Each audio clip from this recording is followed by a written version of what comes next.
Otep à tous. Lorsque nous parlons du sommet USA-Afrique, ou plutôt sommeil USA-Afrique, il y a une chose que nous oublions parfois de dire, que beaucoup de gens n'ont pas remarqué. Il y a deux pays africains qui n'ont pas fait le déplacement, qui ont décliné l'offre, qui ne sont pas venus pleurnicher, qui ne sont pas venus quémander ces 55 milliards qu'on a offerts en promesse, bien entendu, à 49 États pendant 3 ans. Ces deux pays-là, ce sont l'Afrique du Sud et le Zimbabwe.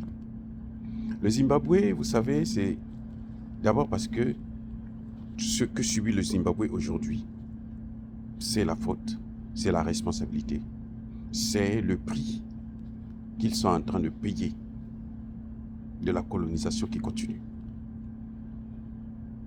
Le Zimbabwe est sous sanction depuis Robert Mugabe, parce que Robert Mugabe, à l'époque, avait choisi de récupérer les terres de ses ancêtres pour remettre aux ayants droit, aux héritiers, aux descendants.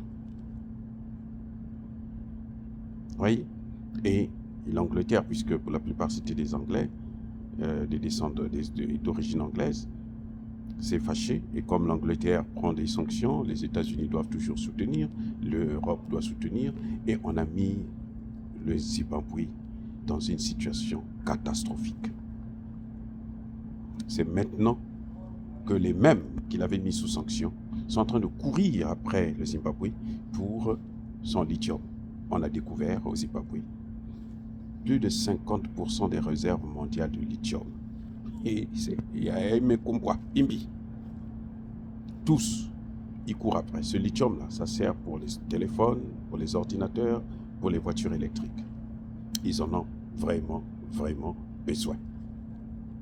Maintenant, ils veulent flatter le Zimbabwe. Mais le Zimbabwe a compris, il n'a pas oublié l'histoire.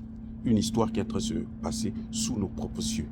Elle a décliné l'offre et n'est pas revenue. Et pourtant, ce président est élu démocratiquement. Mais depuis 2017, malgré ça, on n'a pas levé les sanctions. On continue à sanctionner parce qu'il faut écraser ce monde. Le deuxième pays, c'est l'Afrique du Sud. Et je pense que tout le monde le sait. C'est encore une histoire qui se passe sous nos yeux, que nous-mêmes nous sommes en train d'écrire, de rédiger. L'Afrique du Sud n'a pas oublié, Dieu merci, que les États-Unis étaient le principal artisan, le principal soutien de l'apartheid. Eh oui, j'ai entendu un chercheur africain qui disait que Biden n'était pas raciste et autres. Biden a lutté contre le racisme et autres. C'est rien du tout, c'est faux. C'est de l'hypocrisie. Les Américains, vous n'allez jamais voir un Américain vous dire que ce que vous faites là, c'est mauvais. Ah, c'est bien, c'est bien. Après, il va s'asseoir, il va rigoler, il va rouler par terre. Donc, ils ont soutenu l'apartheid. Vous vous souvenez du docteur Lamort, ce médecin qui a longuement travaillé sur les armes biologiques pour exterminer la population noire. Il avait trouvé l'argent. Il travaillait avec les Américains, avec les entreprises américaines, avec les chercheurs américains, les universités américaines. Eh oui. Et ce que les Noirs américains oublient, c'est que si ça avait réussi, s'ils réussissent, ça continue toujours, s'ils réussissent, ils vont appliquer ça aussi ici. Parce que c'était des armes qu'ils devaient utiliser qui sélectionnent carrément. Quand vous êtes blanc, ça ne vous touche pas. Mais quand vous êtes noir, vous mourrez. Le docteur Lamort, c'est ce qu'il faisait comme recherche. Eh oui. Donc, l'Afrique du Sud n'a pas oublié ça. Et l'Afrique du Sud a un autre atout, c'est que l'Afrique du Sud fait partie des BRICS. Brésil, Russie, Inde, Chine, Afrique du Sud. Ils ont plus d'argent que là. Les BRICS là, c'est presque la moitié du monde, de toute la planète, la population du monde. Eh oui, ils sont plus de 3 milliards. C'est beaucoup.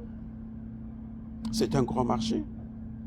Qu'est-ce qu'il a venu perdre le temps avec les Américains qui ont passé leur temps à soutenir le malheur du peuple noir? C'est vrai, vous allez me dire qu'Afrique du Sud, il y a encore beaucoup de Blancs, ce sont eux qui tiennent l'économie. Mais tout ça, ça va changer. C'est un processus. L'aboutissement de ce processus-là, ça va être changé, ça aussi. Donc, vous voyez, des pays qui se font respecter et que l'on respecte, ce sont ces pays-là. C'est le Zimbabwe, c'est l'Afrique du Sud. La situation du Zimbabwe, elle est pire que celle du Congo, que celle du Gabon. Parce que les sanctions sont terribles. Mais ils sont en train de surmonter ça, ils sont en train de se battre. Parce que ils veulent se faire respecter. Africains, dirigeants africains. Le respect, c'est vous-même. Ça ne vient pas comme ça. Si vous faites respecter, les gens vont vous respecter. Vous devez donc être respectable et pour être respectable, vous devez vous faire respecter vous-même d'abord. Ne pas accepter n'importe quoi. Ne pas aller manger sur n'importe quelle table. Ne pas manger n'importe quel plat. C'est comme ça que le respect s'impose. Dire cela, c'est inciter à la haine ou à la violence, non. Yaba colère V. Soyez bénis par le Dieu des Kémites et par nos ancêtres angélisés. Je persiste et je signe à ce sujet.